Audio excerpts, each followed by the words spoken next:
जय श्री कृष्णा दोस्तों, स्वागत है आपका अपने YouTube channel Panchal artist group में। मैं विष्णु पांचाल। आज की इस वीडियो में आप लोगों से चर्चा करने वाला हूं बंगाल शैली के प्रमुख कलाकार हैं रविन्द्रनाथ टैगोर, यामिनी राय, अमृता शेरगिल और आनंद कुमार स्वामी के बारे में। तो आइए दोस्तों हम चर्चा करते हैं रविन्द्रनाथ टैगोर के बारे में। दोस्तों रविन्द्रनाथ टैगोर की हम बात करें तो ये दोस्तों कौन थे? कवि थे, साहित्यकार, लेखक और कलाकार। दोस्तों रविन्द्रनाथ टैगोर की हम जन्म की बात करें तो जन्म इनका हुआ है 1861 में। कहाँ हुआ है दोस्तों? जोरासांको। और जोरासांको कहाँ पड़ता है दोस्तों? कलकत्ता में। दोस्तों ये अवनींद्रनाथ टैगोर के चाचा हैं रविन्द्रनाथ टैगोर।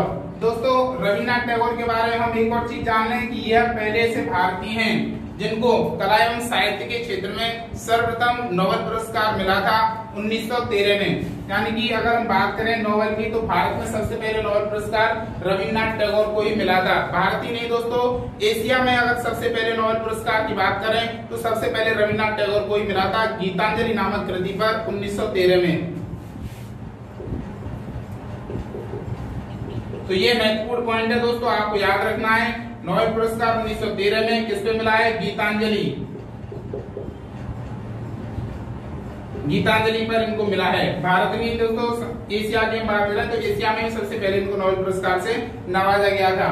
रविन्द्रनाथ टैगोर की हम एक और बात करें दोस्तों तो जब इनकी उम्र 67 यानी 67 वर्ष इनकी उम्र हो गई थी तब इन्होंने चित्रण करना आरंभ किया था। क्योंकि दोस्तों ये एक अच्छे लेखक थे, तो जब ये कविताएं लिखते थे तो कहीं ना कहीं इनके अक्षर जब गलत हो जाते थे तो उनमें जब काट छांट करते थे तो वो कोई ना कोई आकृति ले लेता था। तो इनको जब ऐसे धीरे धीरे इंटरेस्ट आने लगा तो इन्होंने सोचा कि मैं भी चित्राकृतियां बना सकता हूं। तो धीरे धीरे फिर इन्होंने चित्रण कार्य करना आरंभ किया। दोस्तों चित्रण की अगर हम बात करें तो जो अवनींद्रनाथ टैगोर जो थे इनके भतीजे थे तो उनसे भी इन्होंने चित्रण सीखा था क्योंकि वो एक अच्छे चित्रकार थे। तो धीरे धीरे फिर इन्होंने चित्रण करना आरंभ किया। तो इनकी चित्रों की बात करें दोस्तों, इन्होंने जो चित्र बनाए हैं वो किसी शैली से संबंधित नहीं है, स्वच्छंद शैली में यानी कि फ्रीडम होकर चित्राकृतियों का निर्माण किया है। किसी एक परंपरा में बंधे हुए नहीं है इनके चित्र। दोस्तों कहीं पे इन्होंने किसी भी अकादमिक शिक्षा, किसी भी कॉलेज से कला की अकादमिक शिक्षा प्राप्त नहीं की थी रविन्द्रनाथ टैगोर ने। तो दोस्तों 67 वर्ष की उम्र में इन्होंने क्या किया है? चित्रण करना आरंभ।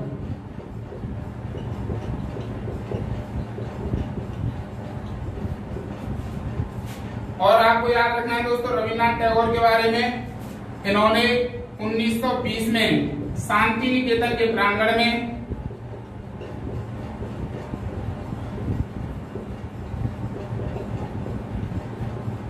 क्या किया है दोस्तों? कला भवन यानी कि आर्ट स्कूल की स्थापना की थी, जो वेरी मोस्ट है। कला के दृष्टिकोण से देखें तो ये पॉइंट आपको याद रखना है। शांति निकेतन में कला भवन की स्थापना किसने की है? तो रविन्द्रनाथ टैगोर आपको याद रखना है। शांति निकेतन में इसकी स्थापना की है, कला भवन की। और दोस्तों यहीं पर कौन होते हैं? ये अध्यक्ष नियुक्त होते हैं।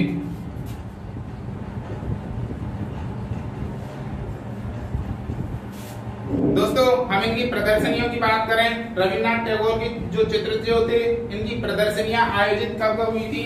तो प्रदर्शनियों में आपको याद रखना है, पहली प्रदर्शनी 1930 में आयोजित हुई, दूसरी ध्यान रखना 1932 और थर्ड प्रदर्शनी 1933 में। ये पहली प्रदर्शनी दोस्तों पेरिस में हुई थी।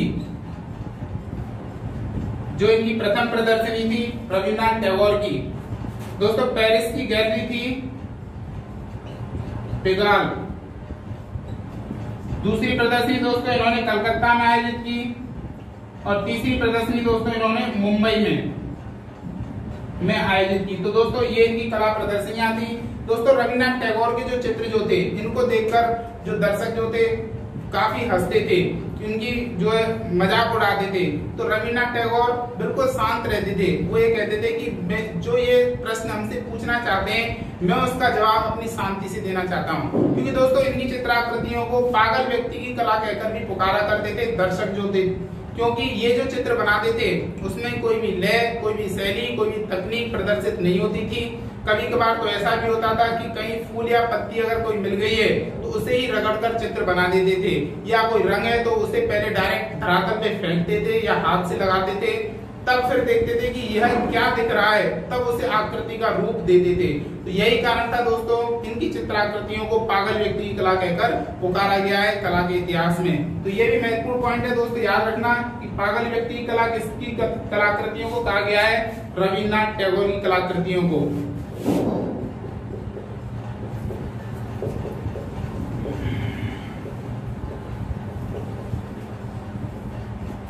इनका मानना था दोस्तों कि कलाकार किसी भी एक क्षेत्र में बंधा होना नहीं चाहिए, किसी भी तकनीक में बंधा हुआ नहीं होना चाहिए।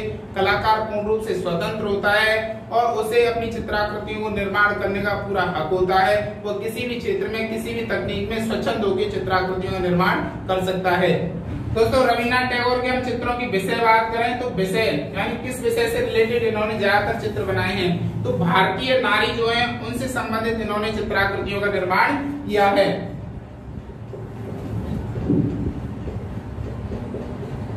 भारतीय नारियों का चित्रांकन इन्होंने अपने चित्रों में अधिक किया है दोस्तों। वैसे तो इन्होंने प्राकृतिक दृश्य भी प्रदर्शित किए हैं, कुछ जो है पशु पक्षियों का भी चित्रांकन इन्होंने किया है, लेकिन ज्यादातर देखें तो भारतीय नारियों का चित्रांकन रविन्द्रनाथ टैगोर ने किया है।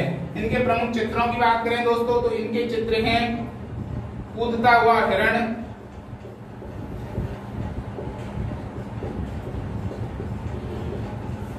दूसरा चित्र है दोस्तों इन्होंने दृश्य चित्र भी बनाए हैं, पक्षी।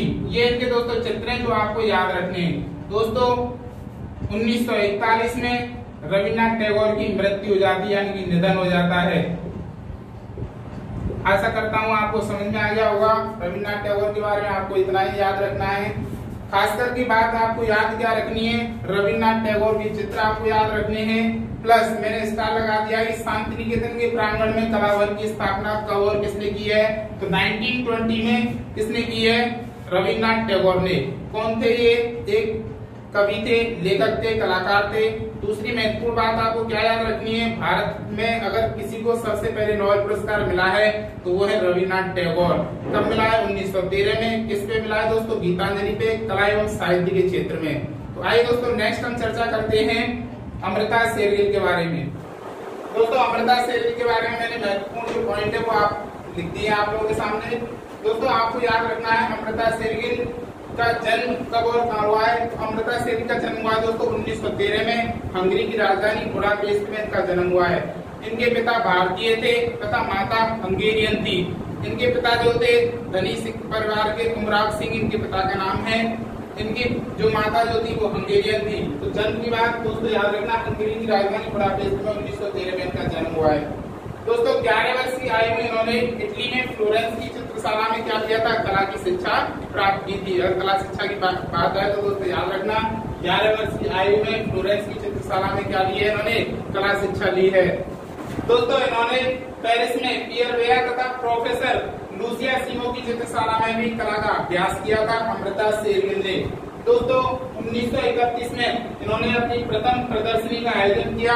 कहाँ पे किया था, पेरिस में। उसके बाद ये शिमला आ गई थी और वहां पे भी चित्रण कार्य इन्होंने किया था।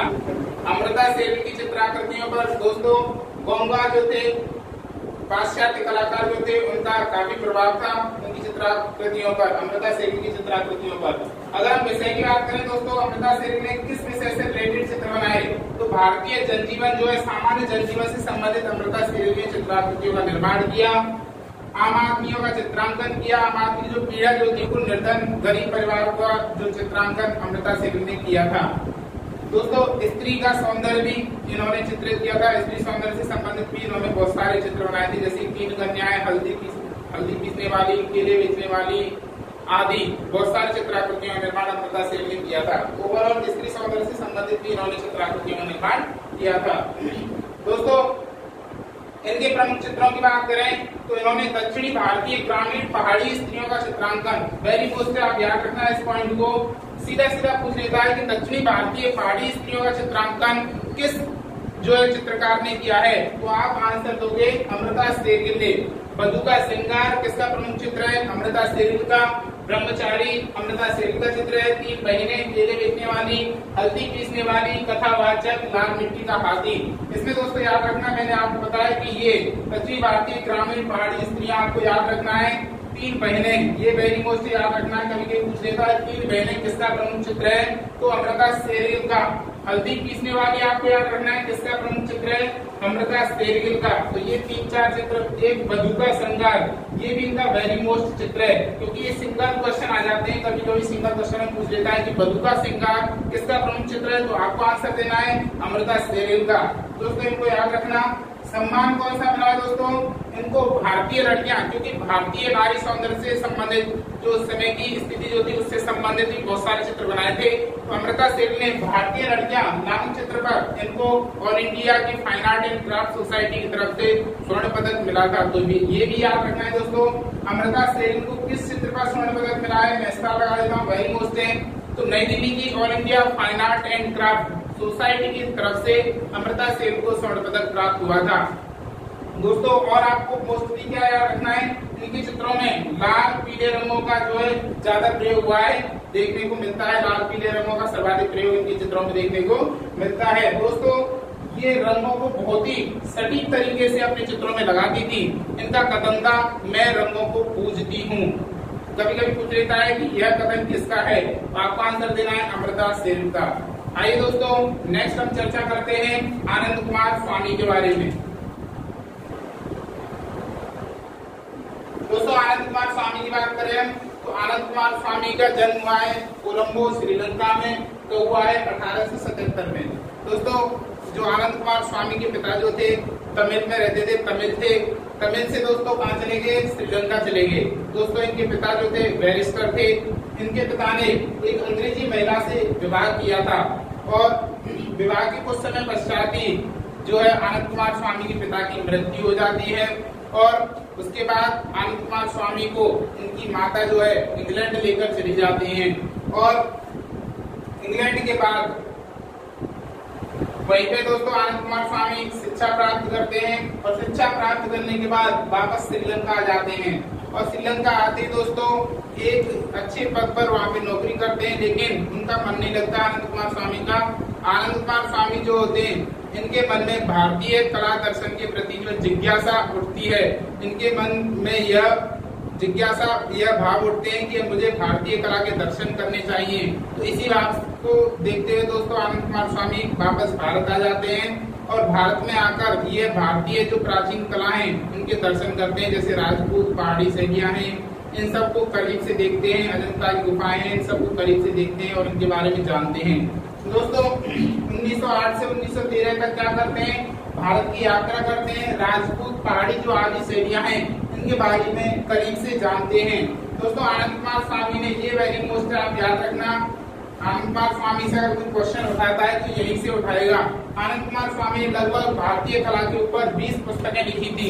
चित्रकला के इतिहास के ऊपर, भारतीय चित्रकला के इतिहास के ऊपर लगभग 20 पुस्तकें लिखी हैं, जिनमें महत्वपूर्ण मैंने 4 पुस्तकों के नाम लिख दिए हैं। आपको जो प्रश्न पूछे जाते हैं अक्सर एग्जामों में, पहली जो है history of Indian and Indonesian art, आपसे सीधा सीधा पूछ लेगा history of Indian and Indonesian art किसकी पुस्तक है?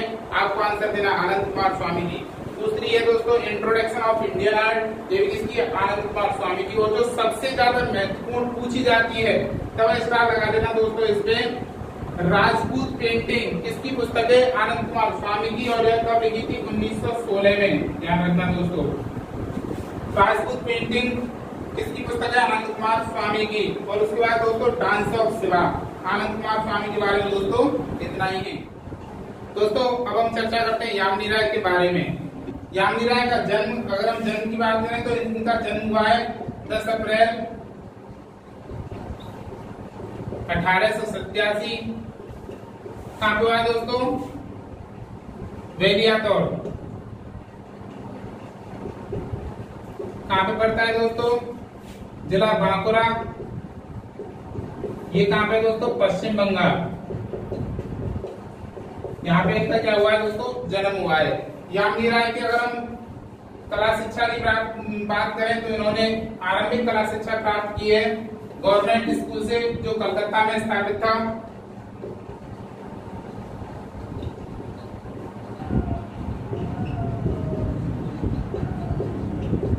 यहाँ से दोस्तों क्या किया है, इन्होंने कला शिक्षा प्राप्त की है। दोस्तों जो यामिनी राय जो थे, इन्होंने आरंभिक चित्र बनाए थे, यूरोपियन शैली में चित्र बनाए थे। आरंभिक चित्र किस शैली में बने दोस्तों?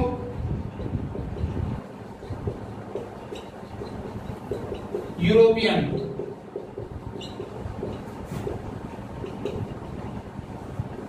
लेकिन दोस्तों इस शैली से यामिनी राय संतुष्ट नहीं थे, क्योंकि ये जो थे बिहार तथा बंगाल के चित्रों से काफी प्रभावित थे।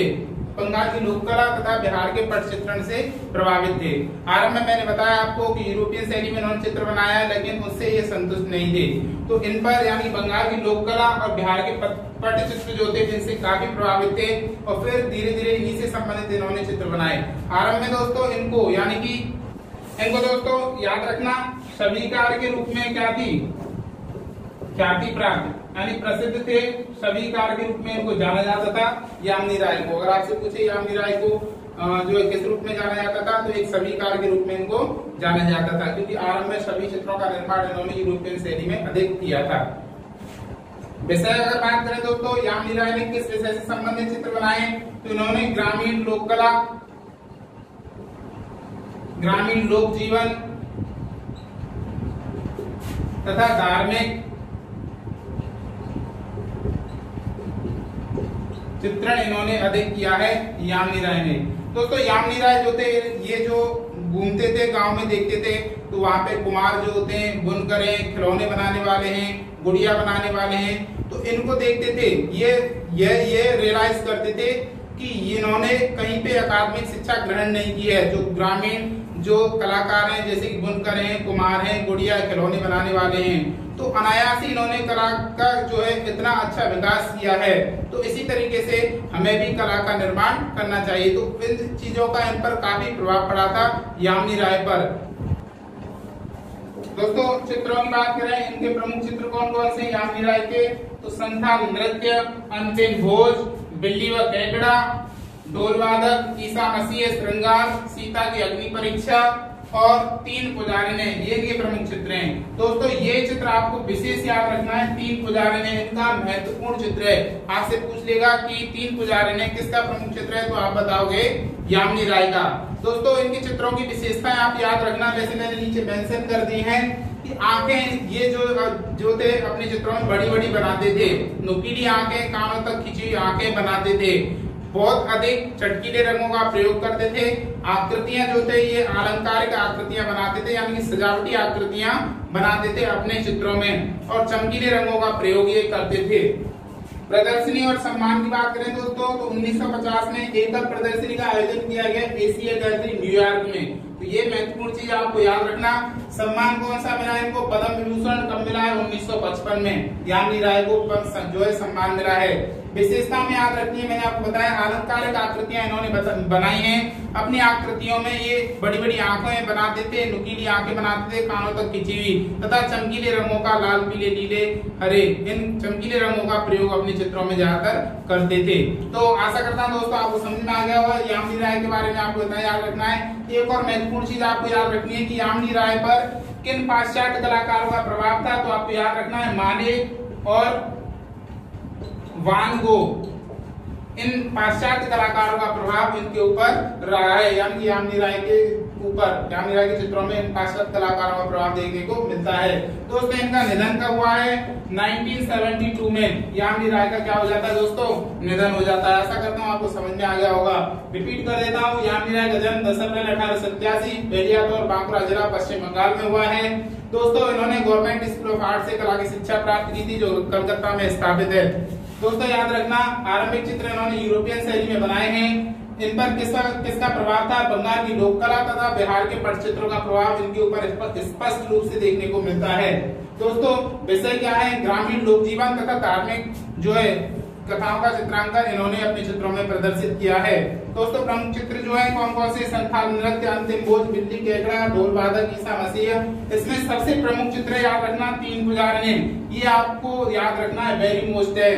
दोस्तों ये सबसे ज्यादा किससे प्रभावित थे, क्योंकि गांव में घूमते थे तो कुमार जो थे बुनकर, खिलौने बनाने वाले, इनसे प्रभावित है कि ये कितने अच्छे कलाकार हैं, अनायास ही इन्होंने कितनी अच्छी अच्छी कलाकृतियों का निर्माण किया है, तो इनका प्रभाव भी इनके ऊपर स्पष्ट रूप से देखने को मिलता है। दोस्तों आशा करता हूं कि आप हमारी वीडियो को पसंद कर रहे होंगे। दोस्तों हमारी वीडियो अगर आपको पसंद आ रही है तो आप हमारी वीडियो को ज्यादा से ज्यादा शेयर करें, चैनल को सब्सक्राइब करें, जिससे कि आने वाली सारी वीडियो का नोटिफिकेशन आप तक पहुंचता रहे। बहुत बहुत धन्यवाद और हार्दिक आभार। जय हिंद, जय भारत।